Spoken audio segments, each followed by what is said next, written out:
አድዋ ጊዜ አልባ ታይምለስ አድርጎ ማስቀመጥ ነው። አድዋ ተራራ ብቻ፣ አድዋ የሰዎች ጦርነት ብቻ፣ አድዋ የመገዳደል ወይ የማሸነፍ ድል ብቻ ሆኖ ነው የምናስበው።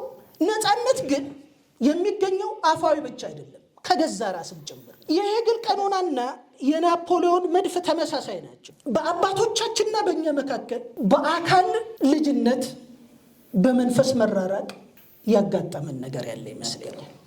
ለጸጋዬ ሰውነት እርከን የለውም በዚህ ጽሑፍ ውስጥ። ምኒልክም ትዕምርትነቱ ለኢትዮጵያ ነው። ለሰው ልጆች ክብር፣ ለሰው ልጆች ነፃነት፣ ስለ ሰው ልጅ ስለተከፈለ ዋጋ ግዕዛን ደብተራ፣ ያቺ የብርሃን ድንኳን፣ ሁሉም ሰው የሚገባባት የብርሃን ድንኳን ናት አድዋ። ሁሉ ሰቀቀን አድዋ ዛሬ ናት። አድዋ ትላንት መቼ ተነሱና የወዳደቁት? ምስጋና ለነሱ ለአድዋ ጀግኖች፣ ለዛሬ ነፃነት ላበቁን ወገኖች። የጥቁር ድል አምባ አድዋ። ተናገሪ ተናገሪ ተናገሪ፣ የድል ታሪክሽን አውሪ። ድል ተዋግቶ ማሸነፍ እውነት ነው፣ ዋጋ ያስከፍላል። ግን ቢያንስ ተዋግቶ ያሸነፉትን ድል ለመጋራት ለምንድን ነው የሸከከን?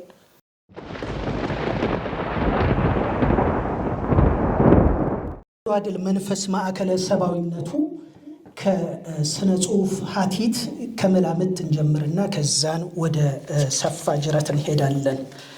ለዚህ ጽሑፍ መነሻ የሚሆኑ የተወሰኑ የፎክ ኮርፐሶች ተብለው የተወሰኑ በዋናነት የዚህ ከአድዋ ድል ጋር ተያይዞ ያሉ መዝገቦች ናቸው። እነሱን ኮርፐሶች ወይ ደግሞ የአባቶቻችንን ሀሳብ ጠቅልለው የያዙና የሰነዱ መዝገቦች በብዙ አይነት መልኩ ልናገኛቸው እንችላለን። እነሱን መርጠን ሁለት ቅኔ ብቻ ተጠቅመን ወደ ዋናው ጉዳችን እንገባለን፣ መላምቱ ሰፋ ስለሚል ማለት ነው። ስለዚህ በቀጥታ የአድዋ ድል መንፈስ ማዕከለ ሰብአዊነቱ በተለይም ደግሞ ግዕዛን ደብተራ ዲበ ሄግል እናያለን ማለት ነው። ለሀቲት መነሻ እንዲሆነን አንድ ግዕዛን ደብተራ እንደ ሀቲት ተጠቅመን የዚህ በስነ ጽሑፍ ረገድ ማዕከላዊ ሰብአዊነትን እንዴት አድርገው ዋና ዋናዎቹ በስነ ጽሑፍ ውስጥ የምናነሳቸው አሁን የምናነሳቸው ሰዎች እንዴት እንደተጠቀሙ ሀተታ ለመስራትና ቀጣይ ደግሞ የአድዋ መንፈስ በምን አይነት መልክ ይዞና ቅርጽ ይዞን መሄድ እንዳለበት በውይይት እናዳብረዋለን። ጊዜ ለመቆጠብ ከመላምቱ እንነሳ። መላምቱ መነሻም የሆነን በሂስቶሪካል ኖቭል በዋናነት የሃንጋሪው የሥነ ጽሑፍ ሰው ጆርግ ሉካስ ያነሳውን ነጥብ መሰረት አድርገን ነው። እንዲህ በጽሑፍ ላንብብላችሁ በጣም ነገር እንዳለበዛ። የታሪካዊ ተውኔት የግጥም ልቦለድ አጻጻፍ የተመለከተ አንድ ወጥ ትወራ ማግኘት ያስቸግራል። እነዚህ መሰል ስራዎች ከታሪክ ጸሐፊ አንጻር ከታሪክ ሙያ አንጻር ታይተው ብዙ ጉድለትና ስህተት ይታይባቸውና ይታቹ ይሆናል። በሌላ መልኩ ታሪካዊ ተውኔት ወይ ደግሞ ሂስቶሪካል ኖቨል፣ በዚህ ውስጥ በነገራችሁ ላይ ታሪካዊ ጽሑፍ ብለን ተደጋጋሚ ወይ ታሪካዊ ተውኔት፣ ታሪካዊ ግጥም ቅድም የተመለከትነውንም ጭምር በሂስ ውስጥ ስንከት እያን ያለነው ኋላ ላይ የተነሱ ማንኛውም የፈጠራዊ ልቦለድና የታሪክ ጭብጥ ይዘው የተነሱ አድዋንና ማዕከለ ሰብአዊነትን ይዞ የተነሱ ጽሑፎችን ሀቲት ለመስራት ነው። በሌላ መልኩ ታሪካዊ ተውኔት ግጥሙም ልቦለዱም የታሪክ ትምህርት መረጃ ምንጭ ሆኖ ሊያገለግል ይችላል። እሱ እንደ ጽሑፉ ሁኔታ ነው። የሩሲያው ሀያሲ ቫሲሪያን ቤሌንስኪ ከ18 እስከ 11 እስከ 1848 ያለ የነበረ ሰው ነው። የታሪካዊ ልቦለድ ስነ ጽሑፍ ጸሐፊዎች የወታደራዊና የዲፕሎማሲያዊ ዜና መዋዕል ዘጋቢዎች ናቸው። ለእንዲህ አይነቱ ዘገባ የታሪክ ጸሐፊ ጣጣ ነው፣ አይመለከተንም። የታሪካዊ ልቦለድ ጸሐፊ ማህበራዊ ፋይዳ ያለው ማዕከለ ሰብአዊ የሆነ አንዳች ንቃትና ለውጥ የሚያስከትል መሆን አለበት። He believed literature should be served as a tool to awake social consciousness and advocate for human dignity ብሎ ያስባል። የቫሲሊያ ቤንስኪ የታሪክ ልቦለድ የሥነ ጽሑፍ ላይ የተመለከቱ ትችቶች 3 ቢያንስ መሰረታዊ ነጥብ አላቸው። አንደኛው ማህበረሰባዊነት ፋይዳው ነው፣ ሌላው ሐቀኝነቱ ነው፣ ሶስተኛው ስነ ምግባራዊ ውቅሩ ነው። እኛ በኋላ ምን አነሳው እቺ እንደ ግዕዛን ደብተራ ብለን የምናትታት እሷ ደግሞ ለአሁን የሄግሊያን ሐሳብና መንገድ እንደ መዶሻና እንደ ማፍረሻ የምናወራት ትሆናለች። ሂስቶሪካል ኖቨል በሚል መጽሐፉ የሃንጋሪያን የሥነ ጽሑፍ ሀያሲ ጆርጅ ሉካስ እንዲህ ይለናል። የታሪካዊ ልቦለድ ደራሲ ዋና ተግባሩ ታላላቅ ታሪካዊ ሁነቶችን መልሶ መተረክ አይደለም። ይልቁንም ሁነቶቹን እንዲታሰቡና እንዲሆኑ ያደረጓቸውን ማህበራዊና ግላዊ ግፊቶች በኪናዊ አቀራረብ ህዝብ እንዲያጤናቸው ማድረግ ነው። ተመልሶ እንዳያቸው ያለፈውን ዘመን ሁነት ዛሬ ለነሱ ምን አይነት መልክና ምን አይነት ትርጉም ይዞ እንደመጣ ማሳየት ነው። እዚህ ላይ መጠነኛ ሀተታ እናቅርብ።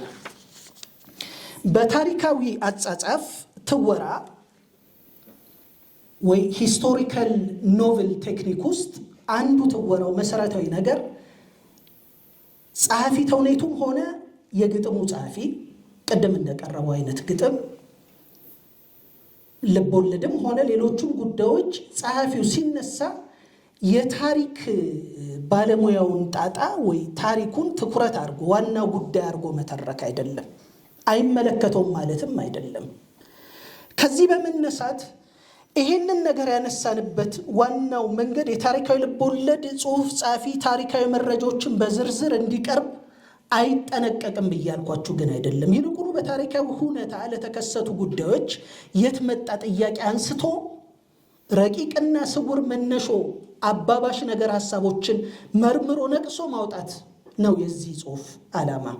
የዚህ አይነቱ አጻጻፍ ጥበባዊ ተልዕኮ አርቲስቲክ ሚሽን ከጦርነት፣ ከረሃብ፣ ከአብዮት፣ ከጭቅጭቅ፣ ከግድያ፣ ከሞት እነዚህ ከመሳሰሉት ሁነቶች በዘለለ ረቂቅና ስውር ምክንያቶችን ለህሊና ፍርድ እያቀረበ አዲሱ ትውልድ በዛ ጉዳይ የራሱን ትልም እንዲያዘጋጅ ማድረግ ነው። ለምሳሌ ተፈሪ ዓለሙ እንዲህ ይለናል። የኢትዮጵያዊነት የህሊና መስቀል ሲል የጴጥሮስ ያችን ሰዓት ሐሳብ ያመጣታል። ይሄ ሐሳብ በዚህ በታሪካዊ የልቦለድ አጻጻፍ ትወራ ውስጥ እንደ አንድ መተርጎሚያ ይጠቅማል ብዬ አስባለሁ።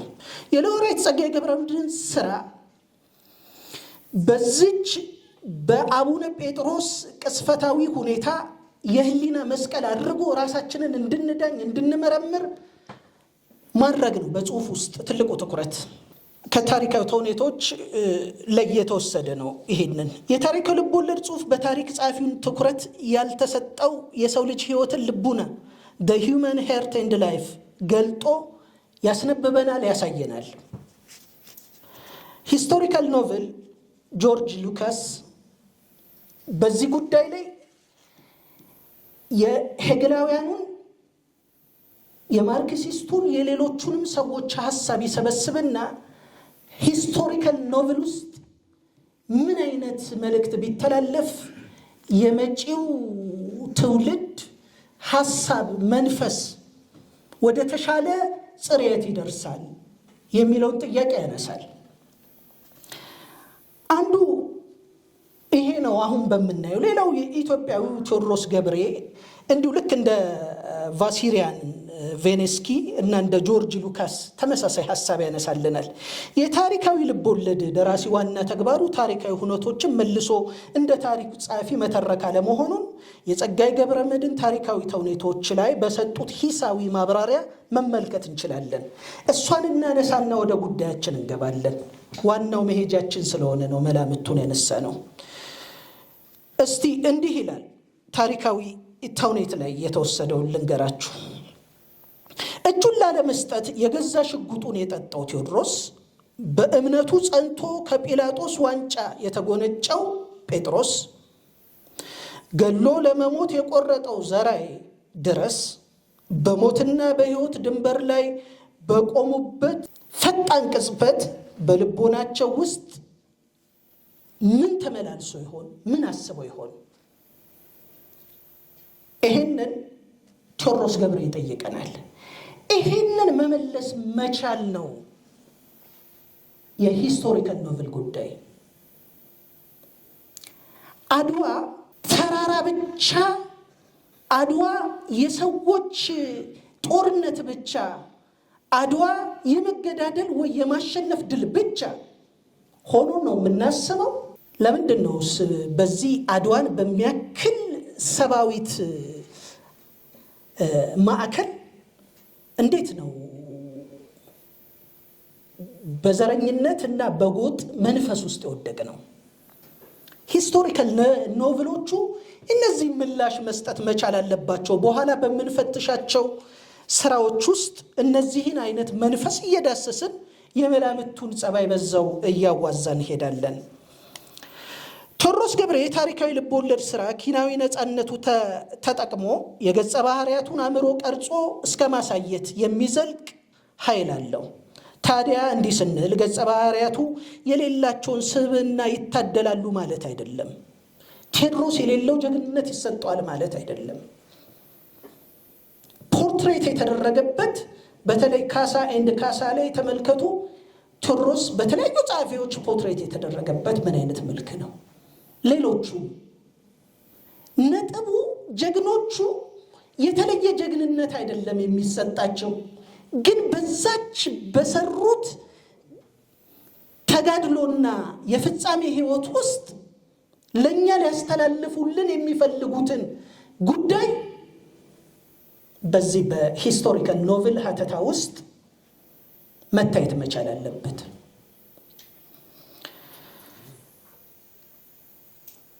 ስለዚህ ታሪካዊ ልቦለድ ጸሐፊው ኪናዊ ነፃነቱን ተጠቅሞ ታሪኩን ፈትሾ ሐሳቡን ያስተላልፍልናል።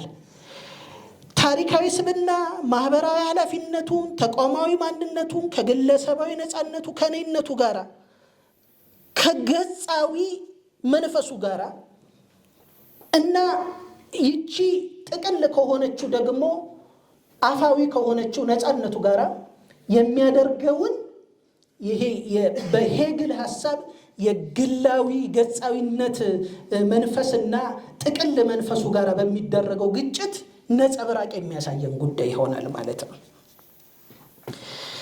ኪናዊ ነፃነት ይህንን ከገዛ ራስ ጋር የሚደረግ የስሜትና የልቦና ትንቅንቅ ወደ ኪነ ጥበባዊ እውነትነት፣ ወደ አጠቃላይ የሰው ልጅ እሴትነት የመለወጥ እንጂ ሁነቶችን የማኮሰስም የማግዘፍም የማጋነንም ተግባሩ አይደለም።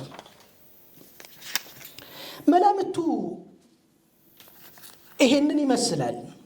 ደብተራ ግዕዛን ዲበ ሄግል እንመልከት። ለዚህ ሀቲት አንድ ተጨማሪ ይሆነናል ከመላምቱ በተጨማሪ በሚል ነው። ደብተራ ግዕዛን ዲበ ሄግል እጓል ገብረ ዮሐንስ በከፍተኛ ትምህርት ዘይቤ ላይ ስለዚህ ስለ ግዕዛን ደብተራ ይነግሩናል። በእርግጥ የግዕዛን ደብተራ እጓል በጣም አሳንሰው ነው የገለጹት። ከሄግል መንፈስ አንጻር እንደ ጌጥ እንደ ዘርፍ ነው የነገሩን። ይሁን ሰበዙን ወስደን እንጠቀምበታለን። ጳውሎስ ይቤ ደብተራ ግዕዛን ጴጥሮስኒ ሰማያ እመብርሃን ከሚል ከዛ ላይ ተወስዷል። ኪዳነ ወልድ ክፍሌ ይህንን ደብተራ ግዕዛንን እንዲህ ይሉናል። ግዕዛንን ሲያነሱት ደብተራ ድንኳን ነው፣ ግዕዛን ደግሞ ነፃነት ነው። እሴብክ ግዕዛነ ለፄውዋን ወይረአዮ እውራን ወአንገፎ ለግፉዋን። ነፃነት ሰብክ ዘንድ እውራንን እንዲያዩ የተገፉትም እታደጋቸው ዘንድ ይሄ 14ኛው ክፍለ ዘመን መጽሐፍ ላይ የተወሰደ ነው። አባ ጊዮርጊስ ዘጋስጫ እንዲህ ይሉናል። ነፃነት ሰብክ ዘንድ ዕውራንን እንዲያዩ የተገፉትም እታደጋቸው ዘንድ እነሆ ግዕዛን ደብተራ እቺ ናት። እጓል ስለዚህ ስለ ግዕዛን ደብተራ ባነሱበት ክፍል ላይ የከፍተኛ ትምህርት ዘይቤ ገጽ 1956-120 ላይ በሩቅ ተራራ ላይ አንድ ትልቅ ድንኳን ተተክሎ ይታያል። ቅዱስ ያሬድ ደብተራ ግዕዛን ይለዋል። የነፃነት ድንኳን ማለት ነው። እጓል የሰው ልጅ መዳረሻው ነፃነት ነው እያሉ ይተርካሉ በሰፊው።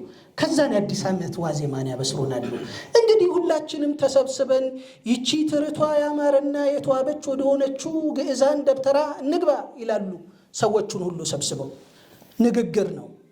ማብቂያው በሬዲዮ የተነገረ መሆኑ እዚሁ ክፍል ላይ ይነግረናል። ገጽ 120 ላይ አሁን የእጓል መጀመሪያ የነበረውን ሀተታ ትቼ ነው ይሄን ያወራሁላችሁ። የሄግል የታሪክ ፍልስፍና ሐሳብ አሁን በኋላ በምናትተው በአድዋ ድል ውስጥ የሚነሳው ማዕከለ ሰባዊት ሐሳብ የምናየው በተቀሩት በምዕራባውያን በአፈረንጅ የፍልስፍና ሐሳብና ርዕዮትም ጭምር መሆን መቻል አለበት። ትልቅ ሐሳብም ስለሆነ ስለዚህ ደብተራ ግዕዛን ዲበ ሄግል እኔ ለሀተታ የመረጥኩት ሐሳብ ሆኖ እንድትቀበሉ ይጠይቃቸዋለሁ። በዚህ ውስጥ በደብተራ ግዕዛን ውስጥ መሰረታዊ ጭብጥ ተነስቷል። በሄግል ውስጥ የተነሳ ሐሳብ አንደኛው ነፃነት ነው። ነፃነት የታሪክ መዳረሻው ግቡ ትልሙ ነፃነት። ነፃነት ግን የሚገኘው አፋዊ ብቻ አይደለም፣ ከገዛ ራስም ጭምር ነው፣ ከገዛ መንፈስም ጭምር ነው፣ ከራስ ፍላጎት ከውስጥም ጭምር ነው። ይሄንን አባ ጊዮርጊስ ዘጋስጫ መጽሐፈ ምስጢር ላይ አንዱ ካነሳው በዚህ ክፍል ላይ የኢሳይያስን ክፍል ሐሳብ ሀተታ አድርጎ የእጓልንና የተቀሩትን ሐሳቦች የሰው ልጅ ከገዛ እራሱ ከገዛ ፍላጎቱና ተምኔቱ ነፃ የሚወጣበትና አጠቃላይ ደግሞ በስብዕናው በሰውነቱ የሚያደርገውን የነፃነት ጉዞ ጭምር ይይዛል። ይህንን ሐሳብ የበለጠ እንዲረዳን the theory of the noble a historical philosophical essay on the form of the great epic literature በተባለው ላይ የሁሉንም ሐሳቦች የታሪክ እይታ ይሰበስብና የተጠቀሙበትን ሀቲት ደግሞ ድጋሚ ያስረዳናል። ሄግል የታሪክ ፍልስፍናው በጣም ለኛ መንፈስ የሚስማማና በጣም ጥሩ ነው። ዲቴሉ ግን ጥሩ አይደለም።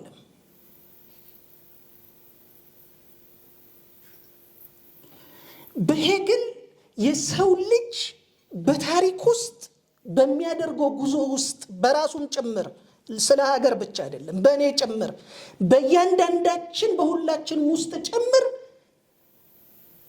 የነፃነት ጉዞ ያስፈልጋል። ይሄ የነፃነት ጉዞ ግን ሄግል ውስጥ የተቀመጠው የነፃነት ጉዞ የታሪክ ካቴጎሪ እና ይህ ነፃነት የተተጋባቸው ሰዎች ደግሞ በጣም የተለያዩ ናቸው። የሄግል የታሪክ ሐሳቡ አንደኛ በታሪክ መደቡ ነው ስተቱ። የታሪክ መደቡ ስንል ሄግል የታሪክ የተጻፈ ታሪክ ወይ ደግሞ ታሪክ ያለው ህዝብ ሂስቶሪካል ሂስትሪ እና ሂስትሪ እንዲሁም ደግሞ ዊዛውት ሂስትሪ የሚባል መደብ አለው። ባለታሪክ፣ ኢ ታሪካዊ ባለታሪክ እና ታሪክ አልባው ባለታሪክ። እንግዲህ እኛ ታሪክ የሌለው ባለታሪክ ውስጥ ነን መደባችን። አሁን ጥያቄው እኔ ለምን እንደሱ አለ አይደለም። በሄግል ሐሳብ ውስጥ ያለው በኋላ በሂስቶሪካል ኖብሎቻችን ውስጥ የምናገኛቸው ነገሮች እነዚህን ጉዳይ ለማረቅ እነዚህን ጉዳይ ለመተቸት የሚያስችሉ ናቸው ወይ ነው። የሄግል የታሪክ ፍልስፍና ቨርስስ ደብተራ ግዕዛን አንደኛ ሄግል የዓለም ታሪክ የነፃነት ንቃተ ህሊና ሂደት ነው ብሎ ይነገረናል። ጥሩ ነው። ሁለተኛ የዓለም ታሪክ ምክንያታዊ ሂደት ነው ይለናል። እሱም ጥሩ ነው። የዓለም ታሪክ የመለኮታዊ መሰጠት ነው ይለናል። እሱም ጥሩ ነው። እነዚህ ሶስቱ ነገሮች ጥሩ ናቸው። አሁንም ችግር የለውም በዚህ ብይን። ችግሩ ሄግል በብሉዩ ዓለምና በሐዲሱ ዓለም መካከል በፈጠረው አንድ መደብ በኋላ በምናየው በእኛ ጉዳይ በተለይም ደግሞ በጸጋዬ ገብረመድኅን የታሪካዊ ልብ ወለድ አጻጻፍ ቴክኒክ ውስጥ የምናየው ነጥቦች ቅድም በተነሱ በተወሰኑ ግጥሞች ውስጥ መርጠን በምናያቸው ግጥሞች ውስጥ የሄግልን ሐሳብ መልክ እናያለን። ሄግል የሰብአዊ መብት፣ ሰብአዊ ሰውነት፣ ሰብአዊ ክብር ለሁሉም የተገባ ነው ብሎ አያስብም። ማዕከለ ሰብአዊት ግዕዛን ደብተራኛ ደግሞ ለሁሉም የሰው ልጅ መብትና ነፃነት ይገባል ብላ ታስባለች። በእርሱ የሰውነት እርከን ላዕላዊ የሚባል ሰውነት አለ። ምናልባትም የእሱን አገላለጽ ቀጥታ ልውሰደው። ወንድ አንድ ፕሮቴስታንት አውሮፓዊ ሰው የነፃነት የአብነት ተራማጅ ዓለም አቀፋዊና ሰብአዊት ሰው ብሎ እሱ ይሞሽረዋል አንድን ሰው። ይሄ ወርልድ ሂስትሪ ፊሎሶፊ ውስጥ የእሱ በዲቴል ካለው ዴቭል ውስጥ አንዱ ይሄ ነው። ጥሩ ነው ያሰበው ለሀገሩ ስለሆነ። የሄግል ቀኖናና የናፖሊዮን መድፍ ተመሳሳይ ናቸው። ተባብረው የምዕራባውያን ዘመናዊነት ለመትከል በአንድነት ይቆማሉ ይለናል። እኔ አይደለም ያልኩት፣ ተሻለ ጥበቡ ነው። እንዲህ ይላል እሱ ሄግል ኤንድ ዘ ሰርድ ወርልድ በተባለው መጽሐፉ ላይ የሄግል ቀኖና ከሰውነት ተራ ያወጣናል። ከሰውነት ተራ አውጥቶም አንድ ባሪያ ያደርገናል። ያ ባሪያው ደግሞ ሰብዕና ያለው አይደለም። በሴንሽናል ቲዎሪ ውስጥ ይነግረናል። መደብ ተቀምጦለት ባጭሩ ይህንን እናብቀው። የሄግል ፍልስፍና የሰውነት ክብር ከቀለም በመነሳት የሚፈክር በመሆኑ የተነሳ የሄግልን መላምት በታሪካዊ ጉዳዮቻችን እኛ ደግሞ በስነ ጽሁፍ አሁን በተነሳንበት ስነ ጽሁፍ ውስጥ እንመልከት። እንሻገርና እስቲ የተወሰነ ጸጋዬ ገብረመድኅን እንየው እንዳላሰለቻችሁ። ግጥሞቹን በኋላ እናነሳለን። ጸጋዬ ገብረመድኅን በዋናነት አሁን የምናነሳው አድዋ ድል ስለሆነ አድዋ ድል ጋር የተያዙትን ጉዳዮች ነው። አንዱ ሚኒሊክ የተሰኘው ተውኔትን ነው። በሚኒሊክ በተሰኘው ተውኔት ውስጥ እራሱ ሚኒሊክን ጸጋዬ እንዲህ ያናገረዋል። የዓለም ጥቁር ሕዝብና በቀኝ ግዛት የተሸለተ የዓለም ሰቆቀኛ ሕዝብ ሁሉ እንደ አድዋ ያለ መንፈስ ጣቢያውን ተራራ ላይ የሚንድ የነፃነት ተስፋ ሻማውን በሐሰት ፕሮፓጋንዳ እንዳያጨልምበት ይሻል። ያልከውን የኛውን የአድዋ አጥቢያ ትውልድና አዲስ በር ላስከፍት ያልከውን የኛውን የአድዋ አጥቢያ ትውልድና አዲስ በር ላስከፍት ባይ የዘልማድ ሹማምንት ማዶ ለማዶ ኩርፊያ የብሶት ቁስለት የአበውን የነፃነት ገድል በልጅ ልጆች መንፈስ በመከባበር ከወዲሁ ቢቀረጽ ይሻላል። ጸጋዬ ነው ይሄንን የሚናገረው። በእርግጥ ሚኒሊክ ነው የሚናገረው በጽሁፉ ደረጃ፣ ከዳያሎጉ ላይ የተወሰደ ነው። የአዲሱ ትውልድ በአዲስ መቀረጽ በቀር የአገር አንድነት አይኖርምና መንፈስ ብቻ።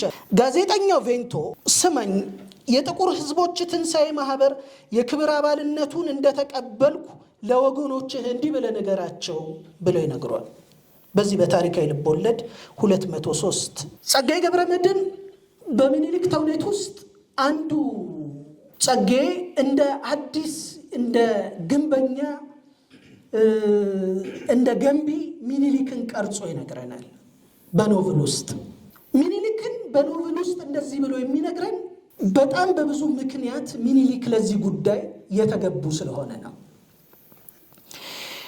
ይሄ የዚሁ መቼስ አሁን ይሄንን እናንሳና ልዝለለው። ሚያ ሞተሊ አሁን በ2025 ድረስ በመጣች ሳታውን በቅርብ በአፍሪካ ህብረት የተናገረችው ንግግር በቀጥታ ለእሷ የተላከ ደብዳቤ ነው የሚመስለው። ይሄ ደብዳቤ እሷ የምትለው ነገር ምንድን ነው? የባርዶስ ጠቅላይ ሚኒስትር እሷ የምትለው እኛ ከዚህ ከሩቅ አካባቢ የመጣን ሰዎች የአፍሪካ ዘሮች በመሆናችን ነው እና በዚህ በልብ ወለድ ውስጥ የጥቁር ህዝቦች ትንሣኤ ማህበር በተሰኘው እንካችሁ ይድረሳችሁ ብሎ ጸጋዬ የሚልካው ደብዳቤ 2025 አሁን በቅርብ በዚህ በአድዋ ድል መታሰቢያ ቀን ምላሽ ሲያገኝ ታያላችሁ። እኛው ጥቁሮች መተናል፣ ይኸው የሚኒሊክን ደብዳቤ ተቀብለን አይነት ነገር የሚል ምላሽ ይሰጣል። I stand here closed in the spirit of the battle of አድዋ። እዚህ የመጣሁት በአድዋ መንፈስ ነው። ደጋግማ ነው የምትለው። Yes, I stand here a daughter of Africa ትላለች። በቀጥታ በአፍሪካ ኮንቲነንት ውስጥ ያለች አፍሪካዊት ሴት አይደለችም። እዚህ ጋር በልብ ወለድ ተውኔት ውስጥ በተገለጸው መሰረት ጸጋዬ አሻግሮ ዘሎ የጥቁር የአድዋ ድል የመንፈስ ማዕከለ ሰባዊት መሆኗን አሻግሮ ሲያሳየን ነው። ማዕከለ ሰባዊነት አሁን ደጋግሜ ምናምን ስል የተወሰደው በነገራችሁ ላይ ይሄ አንትሮፖሴንትሪክ የሚለውን ነው። አንትሮፖሴንትሪክ መቼስ ለፈረንጆቹ ብቻ ማንም አልሰጣቸውም አይደል?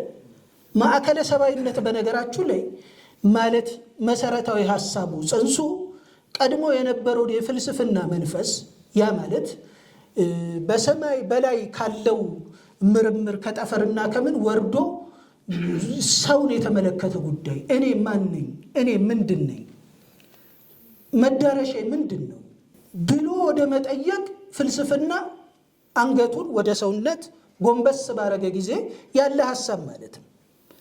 ስለዚህ ይሄው ሐሳብ በዚህ በኖቭሎቹ ውስጥ እንመለከታለን ማለት ነው።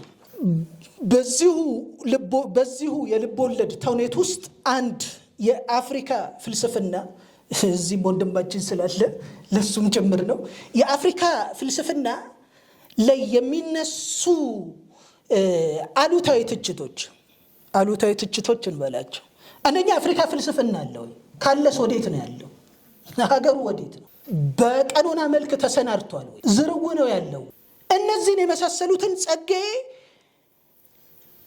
ገብረመድኅን በሚኒሊክ ተውኔት ውስጥ የጥቁር ሕዝብ ፍልስፍና በስነ ቃል አብነት በቃለ ተውኔቱ ከቶ አብራርቶ እንዲገልጽልናል። ጎበናን ነው የሚያናግረው። የአፍሪካ ፍልስፍና ተጠሪ አድርጎት ናፒርን የሄግል መንፈስ ጠበቃ፣ ካሜሩን ደግሞ አፍቃሪ ኢትዮጵያን ወይንም ደግሞ ኢትዮጵያኒስት ስኮለርስ አድርጎ ይናገራቸዋል።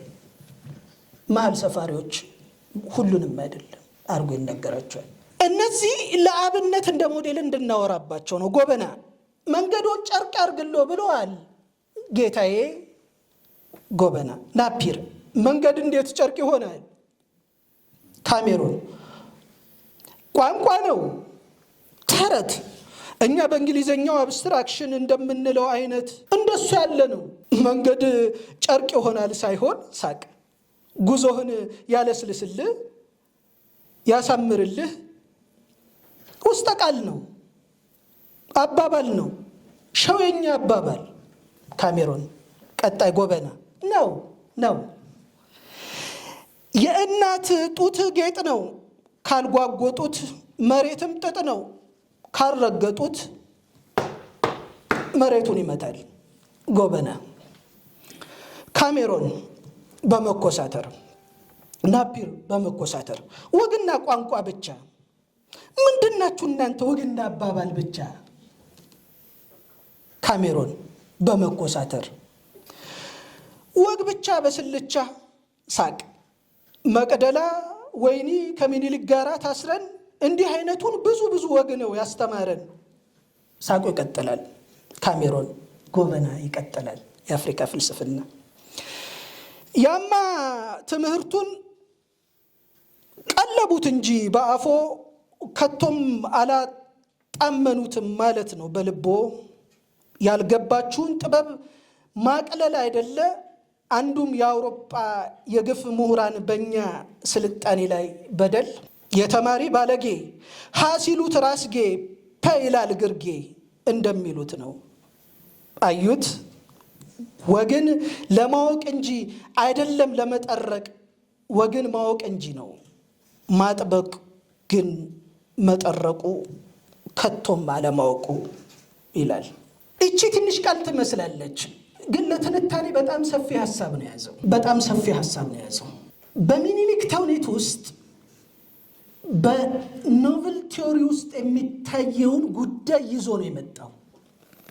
ጎበናን ይዞ ነው የመጣው። በዚህ ጽሑፍ ሐሳብ ውስጥ ጎበና እየተናገረ ያለው የፎካዊ ፍልስፍና ተራ ቃል ቋንቋ ብቻ ለመሆኑን ነው እየነገረን ያለው። ቅድም ያልኳችሁ የአድዋ ፎክ ኮርፐሶቹን ብቻ የተሰበሰቡትን ጸሐፌ ትእዛዝ የሰበሰቡትን የታሪክ ሰናጆቹ የሰበሰቡትን ሶስቷን እንኳን እኔ መርጬ ያዩዋትን የስነ ቃል ውበትና ሐሳብ በሱ ብቻ ብዙ ሐሳብ ማውራት ይቻላል። የጸጋዬ ገብረመድኅን አንዱ በዚች ዳይሎግ ውስጥ ሊነግረን የፈለገው በአፍሪካ ውስጥ ያለው ፍልስፍና ይሄንን በነገራችሁ ላይ ይሄንኑ ጉዳይ በሌላ ገጽ ደግሞ ጣይቱና ሐኪም ወርቅነህ ሲከራከሩት፣ ሐኪም ወርቅነህ ግን ጥያቄ ያነሳሉ። እያወሯቸው ያለሁት ከስነ ጽሑፉ ውስጥ ካለው ከሚኒሊክ ተውኔት አንጻር ነው የምነግራችሁ። ሐኪም ወርቅነህ እንግዲያስ በእናንተ ጥበብና በእኛ ጥበብ መካከል አንዳች አጥር ተሰርቶብናል። ይህ አጥር ይፍረስ አልልም፣ አይደለም በእኛና በእናንተና በእኛ መካከል ቀርቶ በሳህለ ሥላሴና እጨጌ በእርሶ መካከል በጣይቱ መካከል እንኳን ያለውን ልዩነት ይወቁልኝ። በአባቶቻችሁና በእናንተ መካከል እንኳን ልዩነት አለ። እንግዲያስ እኛ አዲስ ዘመን አጥቢያዎች፣ እንግዲያስ የአዲስ ዘመን ፋና አውጊዎች እኛ እንዴት ይህንን ጉዳይ እንረዳው ብሎ እዚሁ ጸሐፊ ተውኔቱ ይነግረናል። ጸሐፊ ተውኔቱ ይሄን ከነገረን በኋላ በዚሁ በራሱ በሐኪም ወርቅነህ ሐሳቡን ይገልጽልናል። አጥሩን አናፍርስ፣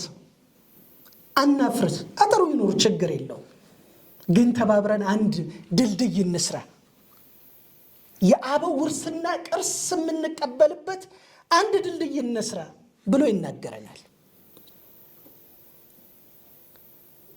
አሁን ይሄን የምናወራው ጉዳይ ከአድዋ ድል ጋር ምን አገናኘው ሊባል ይችላል። በጣም ወሳኝ ነገር ነው። አንዱ ትልቁ ችግር ብዬን የማስበው የግል ምልከቴ ነው። በአባቶቻችንና በእኛ መካከል በአካል ልጅነት በመንፈስ መራራቅ ያጋጠመን ነገር ያለ ይመስለኛል። ተውኔቱም ያንን ይነግረናል። ስለዚህ ጸጋዬ ገብረመድኅን በእነዚህ ጽሑፎች ውስጥ ጥሩ አድርጎ እነዚህን በተለይ የአፍሪካ ፍልስፍና ምን አይነት መልክ እንዳለው በአጭር ተውኔቶች ውስጥ ይገልጽልናል። በተመሳሳይ አይነት መልኩ ሌላው የጸጋዬ ገብረመድኅን በዚህ ተውኔት ውስጥ አንድ የቀረጸው ሰው ጸጋዬ ሰባስቲያን የተባለ ገጸ ባህሪ ነው። ሰባስቲያን አዝማሪ ነው። አዝማሪ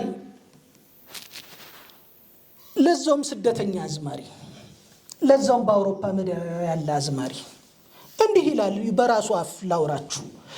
ኑሮ አይደለም ሮማ ቁም መንከራተቱ፣ ጨለማ ነው ሎንደን ቁም መንከራተቱ፣ የእናት ሀገር አፈር ውል ሲል ናፍቆቱ። ኑሮ አይደለም በርሊን ጨለማ ነው ፓሪስ ቁም መንከራተቱ፣ ከወግ አይነ ስጋ ከሀገር መለየቱ፣ አድባር የማየቱ አውጋር የማየቱ እያለ ሰባስቲያን ያቀመዘምዛል፣ ያላዝናል በጽሑፍ ውስጥ። ጠያቂው ሰባስቲያን በዚህ በሰባስቲያን ውስጥ አንድ ለኛ ሊተላለፍ የተፈለገው መልእክት እናንሳ። ሰባስቲያን በተባለ ገጸ ባህሪ ውስጥ የአድዋ ድል መንፈስ እንዲህ ይነገራል። የአድዋ ሰብአዊነት እንዲወሰን ስላስከተለው መነቃቃት በስፋት ስለተነገረው በአውሮፓ ውስጥ ስለፈጠረው መንፈስ የአድዋ አንድ ቦታ የተቀመጠ ተራራ አይነት አድርጎ መናገር ልክ አለመሆኑን እንዲነግረናል፣ ያወጋናል፣ ያጫውተናል። በወቅቱ በውጭ ሀገር ይታተሙ የነበሩትን ጋዜጦች ጸጋዬ ወደ ተውኔት ቅርጽ ቀርጿቸው እዚህ ውስጥ በአናጋሪ ይናገራቸዋል ማለት ነው። እንዲህ ምኒልክን ያስቀመጠበት አንዱ መልክ እኔ የሀበሾች መሬት ጠባቂ ነኝ እንጂ ሻጭ ለዋጭ አይደለሁም። እኔ ለራሴ አንድም ካሬ መሬት ርስት የለኝም። ስለዚህ የሀበሾች መሬት በርስትነት ለማንም ለመሸጥ ወይም ለመስጠት አይቻለኝም ብሎ ይናገራል። ይህ ጥያቄ ዝም ብሎ የተነሳ አይደለም። የኢትዮጵያ የባሩድ በርሜል በተሰኘው ጽሑፉ ላይ ይሄንኑ ጉዳይ ታዩታል። ከፍተኛ ውንጀላ ይታያል በኢትዮጵያኑ ላይ። ይሄንን ሰባስቲያን እንዲህ ይለናል።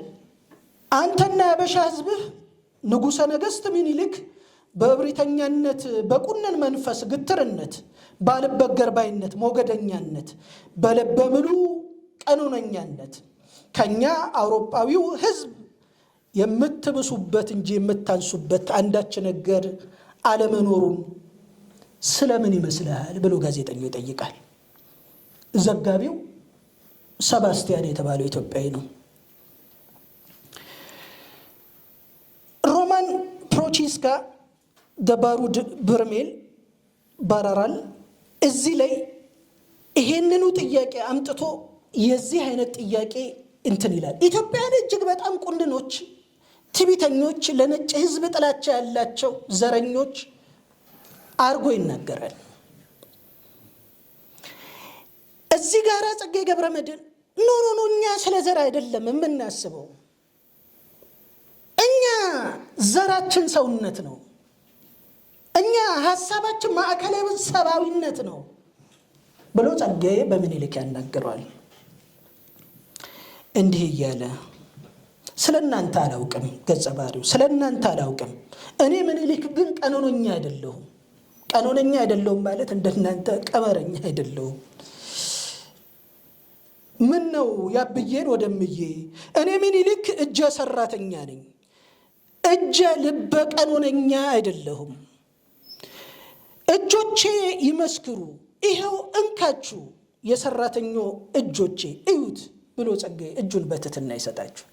እጄ ራሱ ይኸው የተቆራረጠ ነው ብሎ ምኒልክ ያሳያችሁ። እኔ ግንበኛ ነኝ፣ ጸጋዬም ግንበኛው እያለ ይናገረዋል ምኒልክን።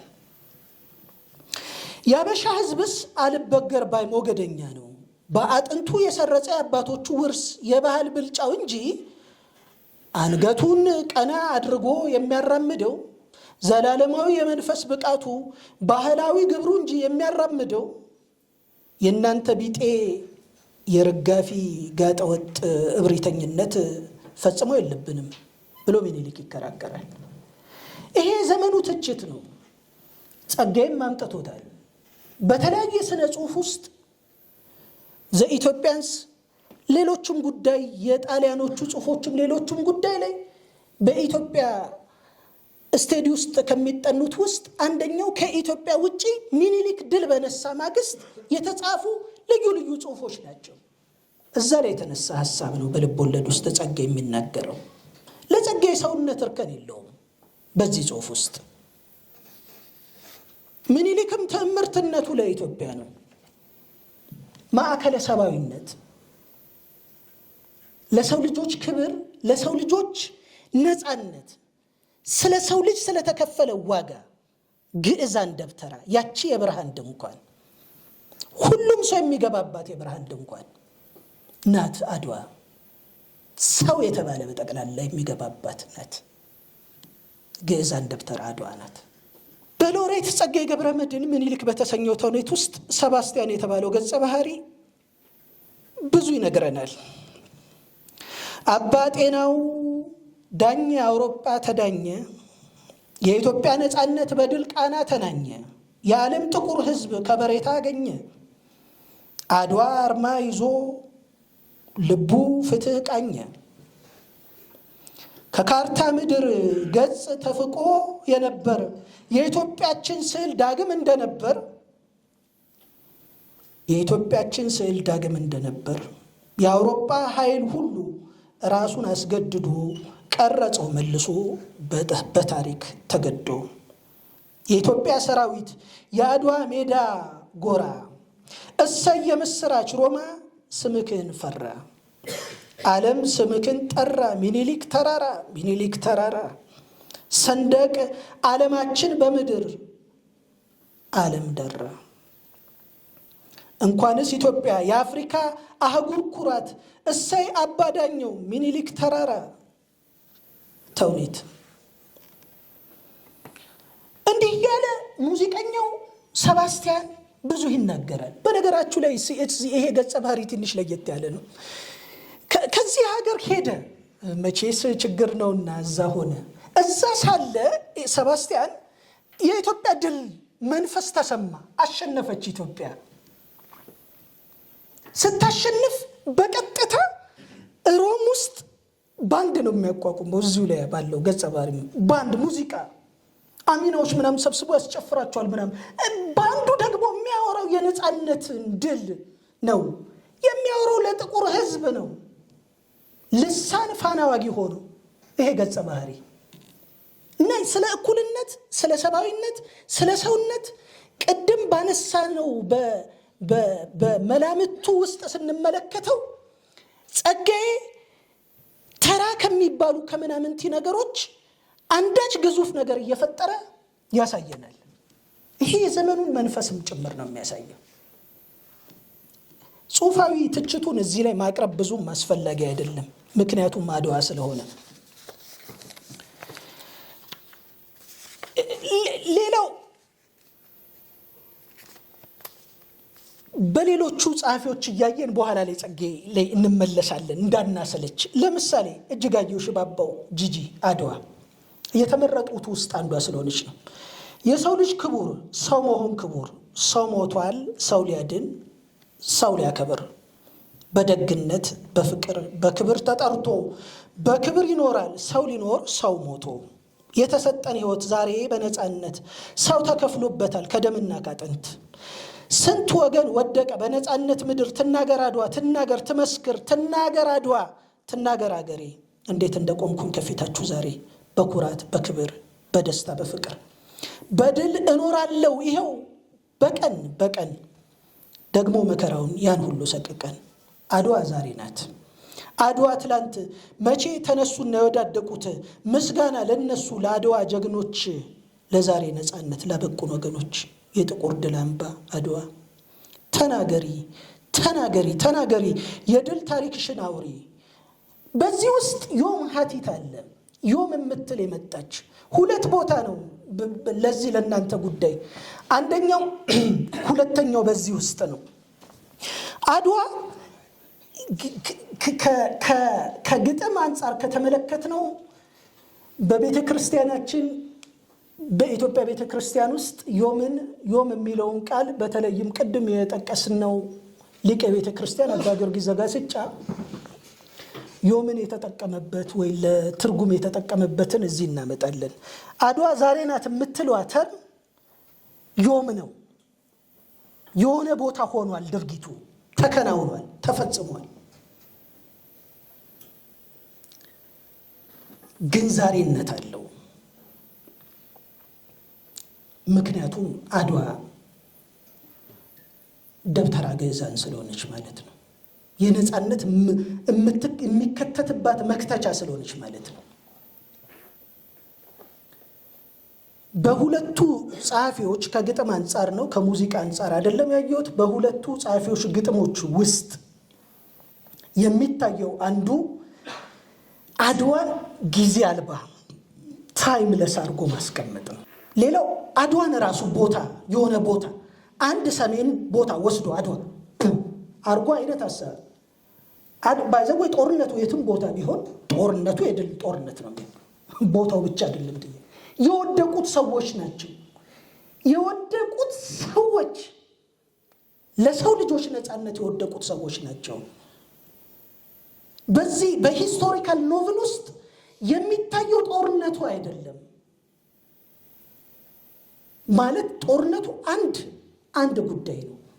በጦርነት ውስጥ በጣም ብዙ ጉዳይ አለ። ህፃናት ተሰባስበዋል። በነገራችሁ ላይ የዚህ የእንትኑ ያልተንትን ጦርነቱ ህፃናት፣ እናቶች፣ አባቶች በጠቅላላ የተጓዙበት የተሳተፉበት ነው። ስለዚህ ስለ አድዋ ስናወራ የቦታ የጊዜ ምናምን ጉዳይ የሆኑ ሰዎች አይነት ነገር ጸጋዬ ላይም እኮ ሚኒሊክ ወይ እንደዚህ ብሎ አይነት የመጀመሪያው አድዋ ያቺ አድዋ ላይ እንደውም እሱ እንትን አልጠቀሳትም። አበው ነው የሚላት። ለምን ያቺ አድዋ ለምንድን ነው ጸጋዬ ዝም ብሎ? በነገራችሁ ላይ ጸጋዬ ሁለት አድዋ ነው ያሉት። ሁለት ማለት ውይይት ላይ እናመጣቸዋለን። ሁለት አድዋ ናቸው ጽሁፎቹ። ሁለት አድዋ ማለት አንዱ ሁለተኛው አድዋ በጣም ትልቅ ነው። ቨርዥኑ ራሱ ሀሳቡም እንትን በጣም ምሬትም ምንም ነገር አካቶ ነው የያዘው። ሁለተኛው የመጀመሪያው አድዋ ላይ ግን ትዝታና ብጻት ይሄ ኮመን የሆነ አንድ የጋራ ትዝታ በጋራ እንትን የምንለው እንደው ለመለያየት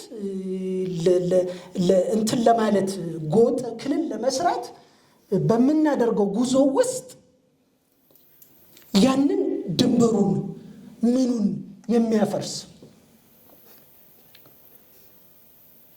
እና ጸጋዬ በሁለቱ አድዋዎች ጽሁፎች ውስጥ ራሱ በጣም ብዙ ጉዳይ ማንሳት ይቻላል። አንደኛ ስም አይጠቅስም። ለምን? በፈረስ ስማቸው አበው እያለ ይነግረናል። ለምን? ምክንያቱም ብዙ አበው ነው ያሉት እዛ ውስጥ በጣም ብዙ ነው። የሁላችንም አባቶች ነው በዛ ድል ውስጥ ያሉት። ማዕከለ ሰብአዊነቱ በእነዚህም ጭምር ነው የሚታየው፣ በእያንዳንዱ ግጥሞች ውስጥ ማለት ነው የሚታየው። እየተወያየንን ጨምር ወይንስ በጣም አብዝቶታል? እንደምደመው እስኪ በዚህ ጽሁፍ ውስጥ የተዳሰሱ የእጅጋየሁ የሙኒት መስፍን፣ ያስቻለው ፈጠነ፣ የጸጋዬ ገብረመድኅን፣ መርሻ ታዬ እና በድሉ ዋቅጅራ ስራዎች ናቸው።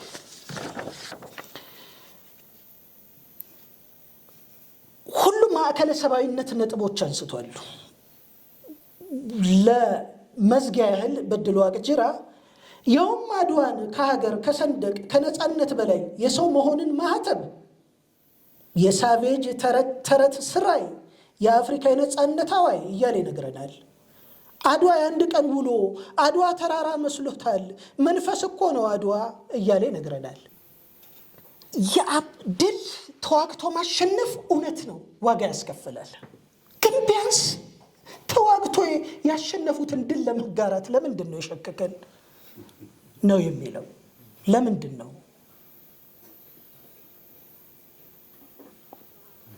በአጠቃላይ በዚህ በማዕከላዊት